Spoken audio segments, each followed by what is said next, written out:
pegarem suas Bíblias e abrirem na Epístola de Paulo aos Gálatas, capítulo 3. Quero retomar aqui os versículos 23 a 29.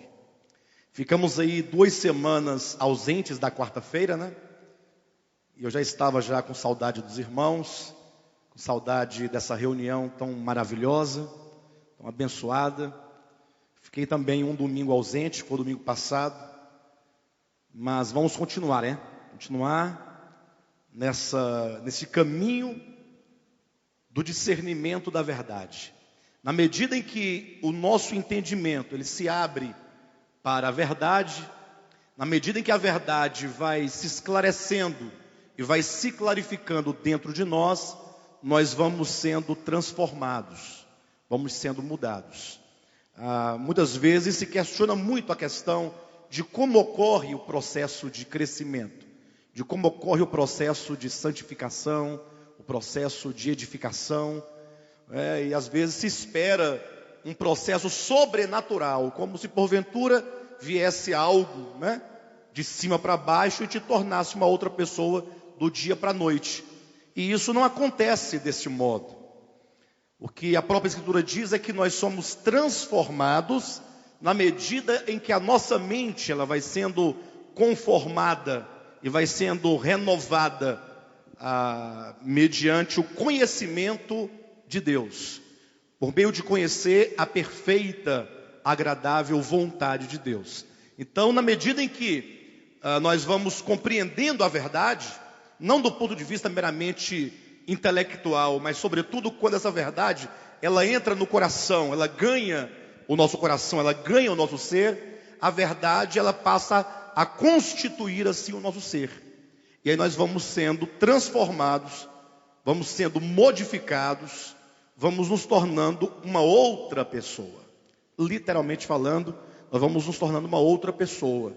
Não no sentido do ponto de vista físico, mas do ponto de vista espiritual e também do ponto de vista da psique, da alma. O Espírito Santo vai aplicando essa verdade em nós, e essa verdade vai alterando a nossa maneira de pensar, de entender, nossa maneira de agir, de proceder, de falar, de conviver. E é isso então que nós estamos em busca, dessa mudança interior. Vamos ler então Gálatas capítulo 3, versículos 23 a 29. Diz assim o texto sagrado: mas antes que viesse a fé, estávamos sob a tutela da lei e nela encerrados para essa fé que de futuro haveria de revelar-se. De maneira que a lei nos serviu de aio para nos conduzir a Cristo, a fim de que fôssemos justificados por fé. Mas tendo vindo a fé, já não permanecemos subordinados ao aio. Pois todos vós sois filhos de Deus mediante a fé em Cristo Jesus.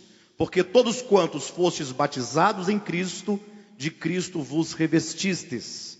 De Sarte, não pode haver judeu, nem grego, nem escravo, nem liberto, nem homem, nem mulher, porque todos vós sois um em Cristo Jesus. E se sois de Cristo, também sois descendentes de Abraão e herdeiros segundo a promessa. Bem, eu queria lembrar os irmãos, ou relembrá-los, acerca da importância dessa carta de Paulo aos Gálatas, né? Essa carta, ela é central do ponto de vista da economia de Deus. Alguém pergunta: pastor, o que é a economia de Deus, né? Sou crente há tantos anos, já li a Bíblia umas 30 vezes e nunca ouvi falar dessa tal de economia de Deus. O que é isso?